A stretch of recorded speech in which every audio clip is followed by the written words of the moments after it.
A promené sa caméra sur cette voie où plusieurs personnes ont été fauchées à mort par des automobilistes. Regardez. Elles sont visibles depuis quelque temps. Ces barrières métalliques de sécurité ont été posées pour dissuader les personnes qui n'empruntent pas les passerelles. Même si le grand nombre utilise ces passerelles, il y en a qui passent sous ces barrières métalliques nouvellement installées. Les voici.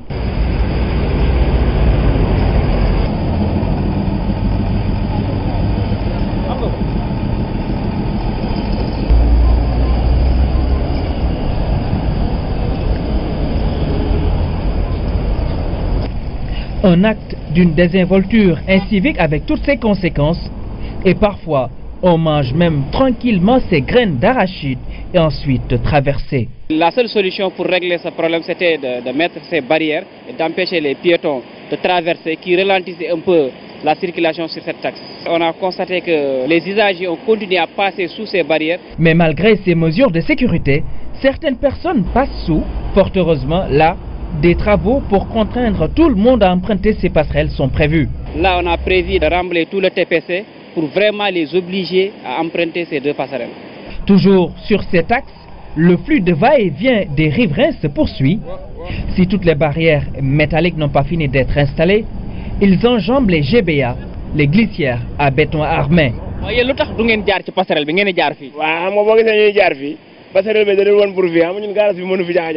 ah Ibrahima gannaaw mi ngi ñu ne fond bi ñu koy defar dañ ko waroon a yaatal ba utal ko yoon mais utal ñu ko yoon fi mu nekk moo tax fii rek lañ mën a jaar. mais yéen passerelle bi mi ngi fële. mais passerelle bi dafa sori. La passerelle est très loin. Elle n'est même pas faite pour Grand Médine. duñ dafa jaar mais fi nekk pour stade bi la woon léegi distance bi mu sori nii moo tax nit ñi di jaare fii. léegi kon lu ngeen bëgg ñu def fii beneen passerelle. ah man non pont bi ñu koy defar bu fekkoon dafa jaaral benn kon dina baax. La passerelle n'était pas prévue pour là-bas. Ici c'est un déversoir de passagers. kon mooy gën a baax. mais ñu def fee passerelle ngeen di jaar fii pour la. ah non boo ko gënaluñu mais xam nga. Écoute, nous quand on traverse on ne pense même pas au pont. C'est la proximité qui nous intéresse nous. yenn saa yi dañ ne suñu sonal sax du nekk ci pont bi. yow yaa ngi nii di jéggi nga naan yàkkam. mais gënalu ma xam na dama bokk ci Ndiaga Ndiaye yi man si suuf Ndiaga Ndiaye yi daan ne. Cette fois-ci, l'agence s'en charge de ces travaux à tout prévu. Ces barrières métalliques ne pourront plus être volées. Les écrous sont soudés pour éviter le sort de celles qui se trouvent sur l'axe Védène-Foire. Comme vous les voyez, elles sont soit enlevées ou écartées par des personnes dont l'acte accompli est assimilable à un acte de défiance au-delà de l'incivisme constaté. Un accident survient toujours ou le plus souvent à l'improviste. Les séquelles et le tourment peuvent bouleverser totalement la vie et par ricochet les activités socio-professionnelles de la victime. C'est le cas de Yorosal et Bay Morning. Ironie du sort, ces travailleurs, un mécanicien et un chauffeur, ont un destin similaire. Ils ont été handicapés par un choc porté-croisé avec Abibou Maïa. La prière du miraculé Baymor qui a frôlé la mort. Les séquelles et la douleur ne peuvent empêcher ce rescapé de s'acquitter de son devoir de fidèle. Il se rappelle de la collision entre le car Ndiaga Ndiaye qu'il conduisait et le minicar dont le chauffeur a succombé. C'était à Pout en 2004. Je ne me souviens pas de grand-chose. C'était la nuit, le minicar a foncé vers moi. J'avais un arbre en face. Quand il m'a heurté, une barre de fer s'est enfoncée dans ma tête et j'ai perdu connaissance. J'ai beaucoup saigné.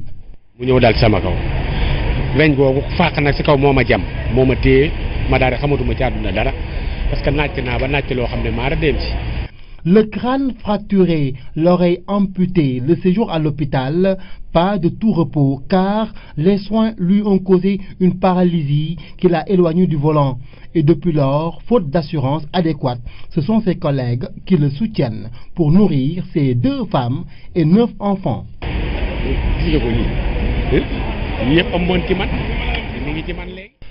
Ce sont les séquelles de l'accident. Je ne peux plus travailler pour nourrir ma famille.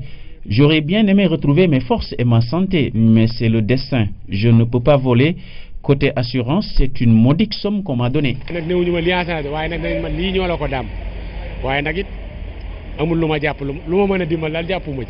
Quant à Yorosal, ce mécanicien en dépannage à Pikine, rue 10, il a failli y laisser la vie à cause d'une conductrice novice qui l'a heurté. C'était le 12 juillet 2015. Côté prise en charge, il est plus chanceux, même s'il fait face à des rechutes fréquentes.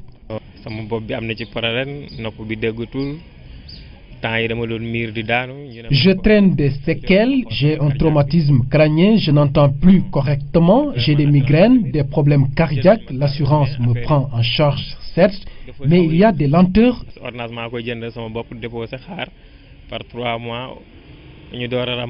Les papiers d'assurance, d'analyse médicale, de radiographie et même un passeport pour espérer une évacuation à l'étranger, vu sa santé chancelante, toute une paperasse jalousement gardée par Yoro.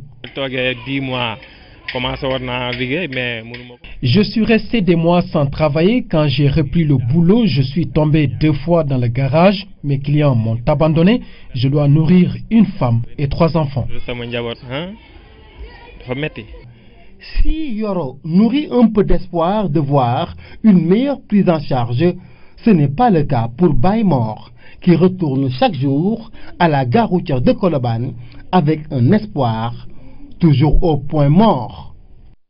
Le processus de réflexion pour un monde rural moderne au Sénégal se poursuit. Après plusieurs réunions de partage des contributions des acteurs, le ministre de l'Agriculture et de l'Équipement rural, à travers le point focal ANCAR, s'attelle à la validation du document final, un atelier présidé par le ministre de l'Agriculture et de l'Équipement rural. Penamo. Un nouveau système d'accompagnement du monde rural est en train d'être expérimenté au Sénégal. C'est une directive du chef de l'État prise lors du Conseil des ministres du 22 juin 2016. Une directive confiée au ministère de l'Agriculture et de l'Équipement rural avec l'ANCAR comme point focal. Compte tenu de tout cela, que son Excellence M. Macky Sall, président de la République, nous a prescrit de lui faire des propositions concrètes et pragmatiques pour un conseil agricole et rural revisité et rénové dans le sens bien compris des intérêts de tous les acteurs. Pour faire quoi? Pour avoir un actionnariat rural vivant et animé. C'est ce que le président a compris pour dire que désormais il va falloir maintenant que tous les acteurs se retrouvent. Vous faites des propositions, nous allons vous accompagner avec tout ce qu'il faut comme moyen pour qu'il y ait une recherche adéquate, pour qu'il y ait effectivement des producteurs avertis, pour que vous puissiez dans l'avenir asseoir une agriculture qui pourra faire vivre non seulement les Sénégalais, mais nous permettra effectivement de pouvoir faire l'exportation. Et si l'agriculture marche, tous les secteurs marchent. Il s'agit en fait de mettre en place un conseil agricole qui concorde à l'attente des acteurs. On est très satisfait que le président de la République prenne en charge cette dimension, étant donné que le Conseil agricole et rural est l'un des prérequis qui conditionne la mise en œuvre du plan Sénégal émergent. Pour que l'agriculture soit le moteur du développement socio-économique, il faudrait que l'agriculture soit compétitive, diversifiée et durable. Et ce Conseil agricole et rural est un prérequis pour permettre cela. Le nouveau Conseil agricole et rural doit considérer que les agriculteurs ont droit au progrès pour mieux contribuer à une promotion intégrale du secteur agricole. Condition sine qua non pour un développement économique et social aux dividendes partagés. C'est ainsi qu'un document cadre sur la modernisation de l'encadrement du monde rural au Sénégal est élaboré à l'issue de travaux de partage et de réflexion, lequel document fait en ce moment l'objet de validation par les acteurs, ce qui va aboutir à une stratégie sur laquelle sera construit un monde rural moderne. L'ambassadeur du Canada au Sénégal en visite en Casamance à Sédhiou et la visiter une plantation d'anacardier, une unité de transformation et de conditionnement de la noix d'anacarde. Ces réalisations financées par le projet d'appui au développement économique de la Casamance, PADEC, avec le soutien de la coopération canadienne, a permis de créer des emplois et de générer des profits. Abdoulaziz Ban. La plantation d'anacardier de Karantaba est la première étape de cette visite. Ici, l'ambassadrice du Canada a eu droit à une visite guidée de ce domaine agricole de 5 hectares. Les réalisations et les résultats obtenus ont été présentés à la délégation. J'ai eu comme production 383 kilos. Et cette année, tous ces arbres-là ont fleuri. Si vraiment Dieu nous donne la chance, je pense que l'autosuffisance va venir sans tarder. Et là, nous nous ambitionnons de créer d'autres plus-values à partir de la production-là. Et ça, vraiment, c'est ça notre ambition. Cette plantation joue un double rôle et il s'agit de renforcer l'existant pour accroître la production. Le choix de cette filière se justifie amplement, surtout dans le Balantakunda. La part de la Casamance dans la production de l'anacarde au niveau national est de 80%. Et dans ces 80%, il y a 35% qui sont de la région de Sédhiou. Et je dirais même que ces 35%, près de 30%, sont issus de la zone du Balantakunda. C'est la raison pour laquelle, sur les projets productifs, nous avons choisi une plantation type modèle qui a été financée. D'abord, elle permet de protéger l'environnement dans la mesure où on fait des plantations, on lutte contre les changements climatiques en séquestrant du carbone, donc un objectif environnemental qui est bénéfique pour les communautés et pour tout le pays, mais aussi un objectif de production pour les communautés, donc une activité économique qui est très importante pour la région. Autre étape de cette visite, l'unité de transformation et de conditionnement de la noix d'anacarde à Simbandi Balante.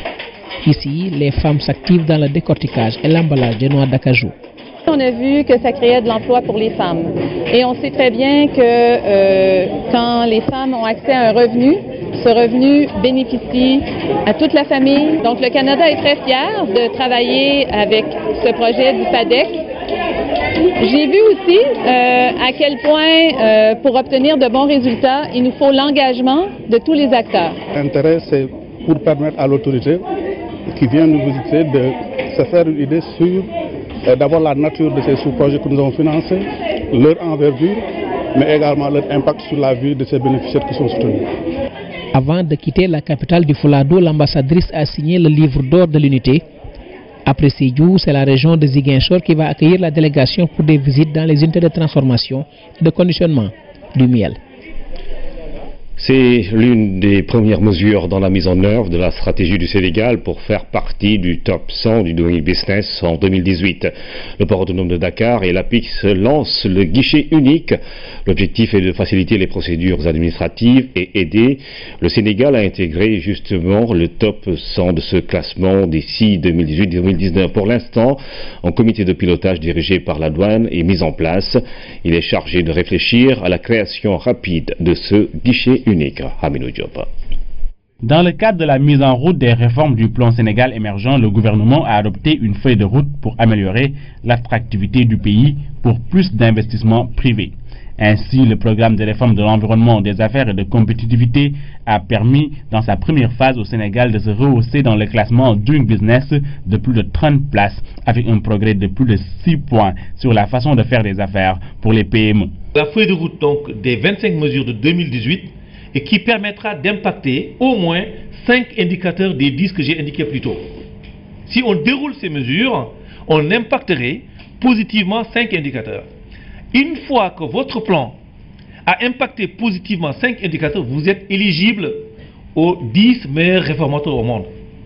C'est ça qui nous vaut nos résultats. C'est une méthode cartésienne d'analyse, de pilotage et de monitoring validée par le haut niveau et revue régulièrement en Conseil des ministres. La feuille de route propose d'améliorer les services portuaires avec en priorité la généralisation du système de tarification à la boîte pour les conteneurs sur tous les segments de services à côté de la mise en place du guichet unique intégral au port autonome de Dakar. Il s'agit de faire un grand bond en avant pour se hisser au top 100 en réalisant un guichet unique. Un guichet unique, c'est une sorte de facilitation physique pour centraliser les procédures d'opération d'import et d'export. Et cela joue naturellement sur l'attractivité stratégique de notre pays. Vous savez que le Sénégal a déjà fait un bond en avant avec le président Macky Sall sur le Doing Business en se hissant dans le cercle des 147. Et aujourd'hui, les conditions sont plus que réunies pour faire un grand bond en avant d'ici 2019 pour atteindre plus que le top 100. C'est la raison pour laquelle il a donné des orientations claires, nettes et précises à son gouvernement. Le Premier ministre, le 6 dernier, a convoqué un conseil interministériel où toutes les parties prenantes étaient présentes et des objectifs clairs ont été fixés à chaque structure dans le port. Ce guichet unique permettra de simplifier les procédures, de réduire les délais et les coûts administratifs pour disposer ou expédier un conteneur de 20 pieds. Ainsi, la compétitivité du Sénégal sera rétablie avec un gain de temps et de coûts pour les PME. Hier, nous en parlions, la plateforme de services Wari a racheté la filiale Tigo Sénégal, une révolution, mais avec des perspectives. Quelles sont-elles? Nous en parlons dans ce reportage de Mamadou Samamo. Wari s'offre Tigo. La transaction porterait sur 80 milliards CFA.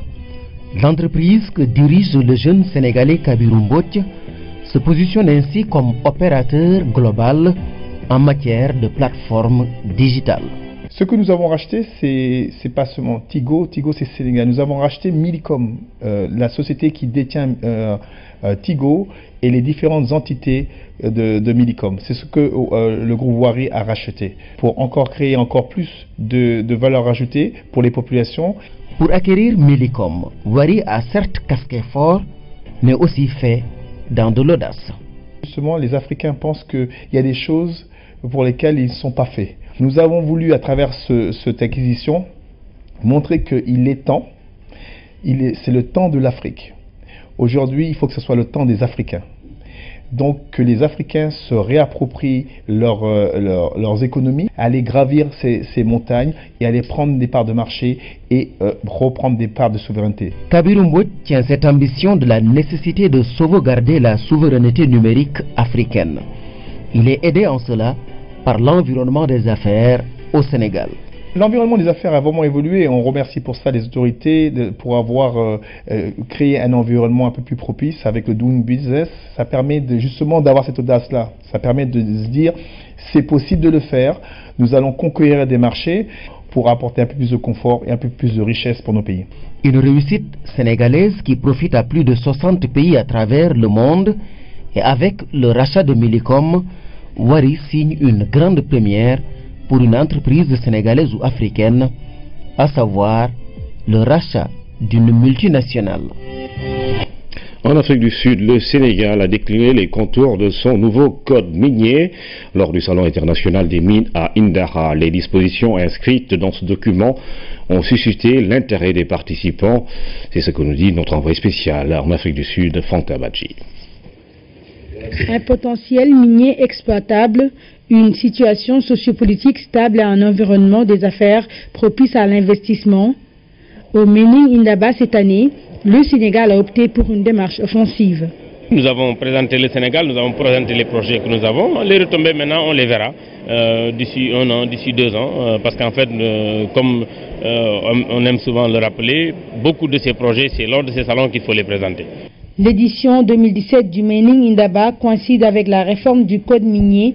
Le texte a été présenté aux différents partenaires et potentiels investisseurs lors des réunions et autres panels au cours desquels Aly Ngouille Ndiaye, ministre des Mines, et l'APIX ont bien vendu la destination Sénégal. Nous avons donc eu un écho très favorable, positif donc des investisseurs. Et nous pensons qu'à travers ce code, les prestations étant désormais équilibrées, il s'agira maintenant pour l'État du Sénégal, pour les investisseurs, de travailler dans le cadre d'un partenariat gagnant-gagnant. Nous voulons pour nos partenaires ce que nous voulons pour notre propre pays. Nous savons qu'à long terme, un investissement minier est rentable dans la mesure où les populations locales y trouvent leur compte. Alors le code minier sénégalais, à mon avis, est probablement un des meilleurs codes miniers d'Afrique. Le privé, comme à son habitude, était aussi présent pour promouvoir l'expertise sénégalaise dans le domaine minier, mais surtout bien représenter le Sénégal. Ces investisseurs ont besoin d'accompagnement quand ils arrivent au Sénégal pour démarrer leur activité.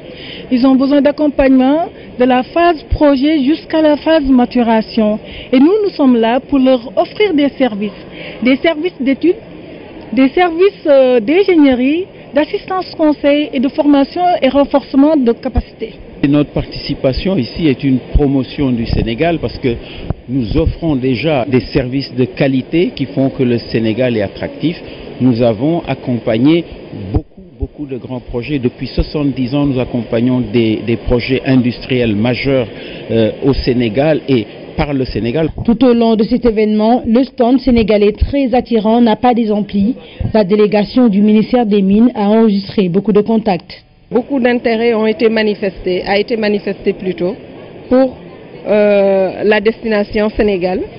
Les gens recherchent très souvent l'or comme substance à exploiter. Le fer aussi a suscité beaucoup d'intérêt, tout comme le phosphate et les minéraux lourds. Et certains sont aussi à la recherche de projets à mettre en place. Au retour à Dakar, nous allons faire le point, élaborer une bonne base de données de tous les contacts que nous avons eus. La participation sénégalaise au Mining Indaba a été un grand succès. Le prix du meilleur stand et de la meilleure représentation a été décerné à la délégation. C'était en présence de l'ambassadeur du Sénégal en Afrique du Sud. Une question à présent. Quand on parle de taux de chômage, à quoi cela renvoie-t-il précisément? Qui est considéré comme chômeur et qui ne l'est pas? Une question de définition opérationnelle, diront les spécialistes de la statistique en charge de déterminer ces taux de chômage. Dans la rubrique économie de ce jeudi, nous allons tenter d'aller au-delà des chiffres. Rappelez-vous que les derniers chiffres nous viennent de l'enquête nationale sur l'emploi qui fixe à 17,5% le taux de chômage en 2015 au Sénégal. Aramnawa. Est considéré comme chômeur souvent sous nos cieux, ce diplômé qui n'exerce pas ou cette personne en âge de travailler qui reste sans emploi. Soit, mais les critères du Bureau international du travail ne comptent pas que sur ces aspects pour définir le chômeur. Le BIT a en charge toutes les questions conceptuelles qui tournent autour des questions d'emploi par rapport aux normes sur lesquelles nous l'appliquons. Qui est chômeur? On dit que le chômeur est un individu qui est sans emploi, qui est satisfait à 3 critères. D'abord, c'est quelqu'un qui est sans emploi, je l'ai dit, qui est disposé à travailler et qui fait des démarches pour que quand un emploi lui est offert, qu'il se manifeste et qu'il soit prêt à exercer cet emploi. Donc c'est surtout la question de disponibilité et de démarches effectuées. En d'autres termes, ce sans-emploi qui ne cherche pas ou ne cherche plus, cette personne qui n'est pas disposée à prendre un emploi si cela se présente dans l'immédiat, il est plus inactif que chômeur. Dans nos pays, dans nos économies, nous avons un grand stock d'inactifs. Le commun des Sénégalais ne fera pas la différence entre l'inactif et le chômeur, vu que le chômeur doit satisfaire à ces 3 critères. Par rapport à cette recherche d'emploi, c'est lié aussi aux caractéristiques de notre économie.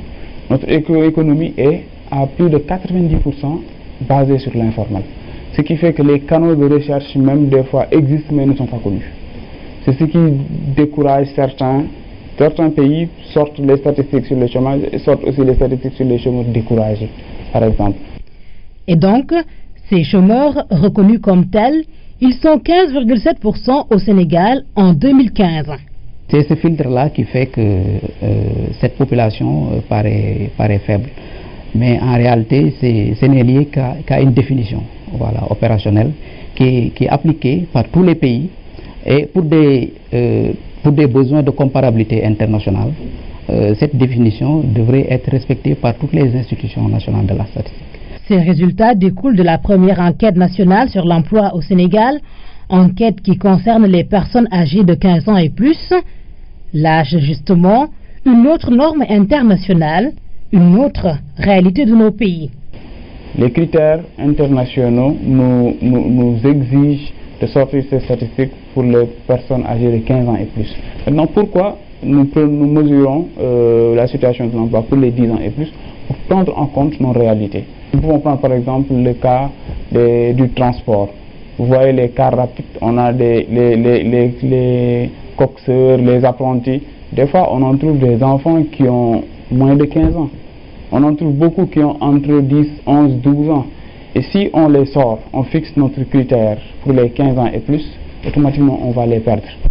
Chômeur, à retenir qu'il ne s'agit pas de se dire qu'on l'est.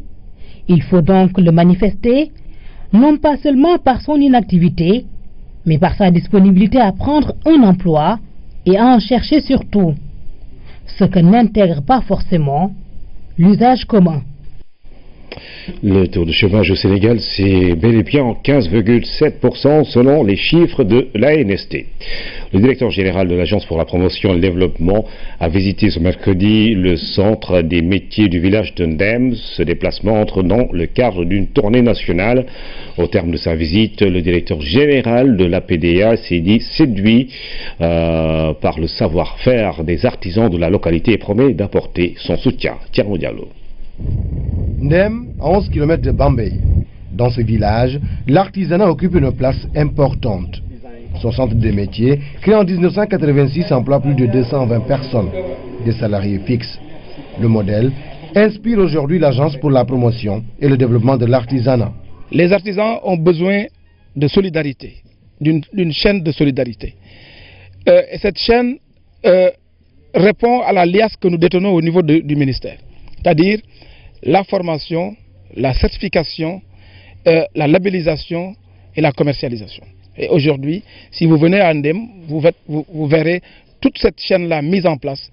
Et je pense que si cela est fait, nos artisans seront compétitifs, les produits artisanaux seront compétitifs et nos entreprises artisanales seront compétitives. À Ndem, rien ne se perd, tout se transforme. Le savoir-faire local a besoin de soutien. Il est vrai que les artisans ont le talent, mais ils ont encore besoin de formation.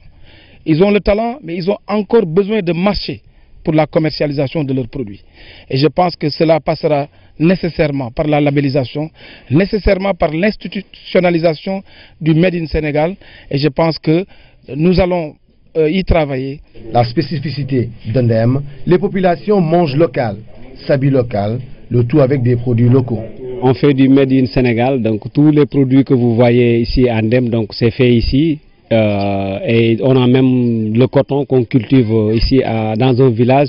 Et ce village-là, ils viennent nous vendre et on achète. Et donc on fait la filature, on fait la teinture, on fait le produit fini ici à Ndem. Pour soutenir les populations, une ONG a été mise en place. La structure s'active pour l'amélioration des conditions de vie de ces dernières. La politique de cette ONG d'Ndem, c'est de continuer à lutter contre l'exode rural, ce qu'on a su faire jusqu'à présent, mais ça reste encore, qui nous a permis justement d'avoir différents secteurs en place et qui sont fonctionnels, comme l'artisanat, comme l'hydraulique, une centrale solaire, l'éducation, la santé et tout le domaine agroécologie et l'entrepreneuriat féminin. D'après le directeur général de l'Agence pour la promotion et le développement de l'artisanat, le modèle de développement économique de Ndem est à répliquer dans d'autres localités du pays pour soutenir davantage la vision du chef de l'État de faire du Sénégal un pays émergent. CRD préparatoire de l'appel de Seydina Limamoulaye. Le gouverneur de Dakar assure que les différents services de l'État sont enfin prêts pour la réussite de cet événement religieux. L'appel de Seydina Limamoulaye est prévu cette année du 27 au 28 avril. À peu près 80% des besoins exprimés par le comité d'organisation de l'appel de Seydina Limamoulaye vont être satisfaits sous peu. Eau, électricité, assainissement, sécurité entre autres. L'assurance est du gouverneur de Dakar qui a présidé le CRD préparatoire de l'événement religieux. Les instructions ont été données par M. le Président de la République pour que nous puissions faire de cette édition la meilleure édition possible. Nous sommes à peu près rassurés que les besoins seront satisfaits dans les délais. Il reste cependant à réaliser des infrastructures routières, ce qui nécessite une collaboration entre l'AGEROUTE et l'ONAS. En termes d'infrastructures routières ou de canalisation ou d'assainissement, ce sont des travaux lourds qui demandent une certaine technicité et pour lesquels nous allons veiller à leur articulation correcte. De sorte que la semaine prochaine, nous avons prévu de faire une réunion avec l'AGEROUTE, avec également ONAS, pour parachever ce programme avant de nous soumettre aux autorités de tutelle. Il s'agit notamment de l'articulation des engagements de AGEROUTE et de ONAS pour mener à bien les demandes en matière d'infrastructures routières dans les localités où se déroule cet événement. L'appel de Seydina Limamou Laye Al Mahdiou est prévu cette année du 27 au 28 avril à Ouakam, Ngor, Yoff, Yeumbeul et Malika. Un autre CRD va se tenir dans les prochaines semaines sous la présidence du ministre de l'Intérieur pour coordonner les derniers détails de l'organisation de l'appel de Seydina Limamou Laye. Et puis une délégation de parlementaires a visité ce matin les chantiers de l'autoroute AIBD, Mbour-Thiès et Thiès-Touba. Les députés se sont félicités du niveau d'exécution des travaux et de la qualité des réalisations. Le délai de livraison de l'autoroute Ila-Touba étant prévu avant la fin 2019. Madame Silla. La commission de l'urbanisme, de l'habitat, de l'équipement et des transports de l'Assemblée nationale a tenu à constater de visu l'état d'avancement des travaux de l'autoroute AIBD Mbour-Thiès et Thiès-Touba. Au cours de la visite, les députés ont eu droit à une séance de présentation et d'explication du projet. En ce qui concerne les travaux de construction, c'est sur un délai de 36 mois, à partir du 13 juin 2016, et les équipements qui prennent le relais pour un délai de 18 mois. Donc, le contrat globalement, c'est un contrat de 54 mois. Et on espère vraiment bien finir bien avant les délais contractuels, vu l'avancement des travaux actuels et le rythme d'évolution des travaux. Après la visite de l'autoroute AIBD Mbour-Thiès, la délégation a pris la direction de l'axe qui relie Thiès-Touba. Elle a fait escale dans les différentes sections du projet pour mieux s'enquérir de l'état d'avancement des travaux.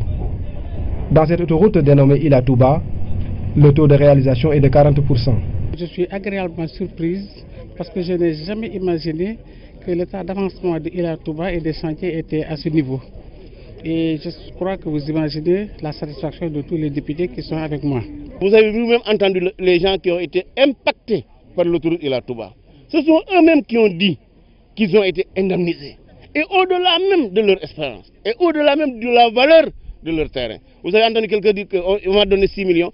Et 6 millions, il sait que son champ, il ne pouvait pas le vendre à 3 millions. Longue de 113 km, l'autoroute Ila-Touba sera livrée avant 2019.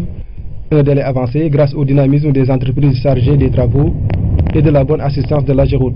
Le mouvement est déjà lancé et ça va continuer.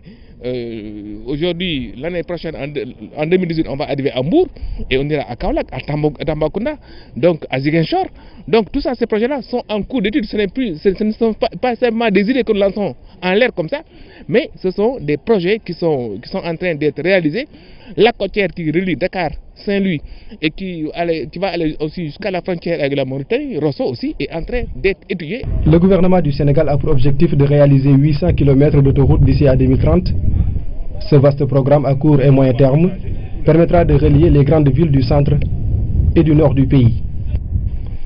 Lancement hier à Dakar du guide du prévisionniste. Le document met en avant un dispositif d'information météorologique nécessaire à la protection des personnes et de leurs biens. Il sera utilisé exclusivement en Afrique de l'Ouest. Ce travail scientifique est le fruit d'une collaboration fructueuse entre universitaires, prévisionnistes africains et européens. L'objectif majeur pour la NACIM et l'Organisation mondiale de la météorologie est de faire face aux défis des changements climatiques. Lamine Touré. Un document pas des moindres dans le secteur des prévisions météorologiques en Afrique de l'Ouest. Ce guide du prévisionniste est le fruit d'un travail de longue haleine mené par des chercheurs européens et africains. Il répond sans détour aux besoins des services climatiques. Ce qui intéresse les gens, c'est tout de suite qu'est-ce qui va se passer.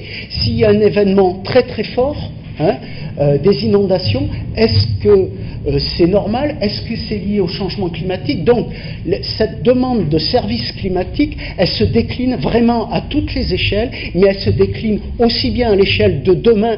Est-ce qu'on va avoir un orage très très fort avec des risques d'inondation? Des interrogations qui trouvent toute leur pertinence dans le contexte actuel des changements climatiques. Il s'agit avant tout de protéger les populations et leurs biens. Ce document vient à point nommé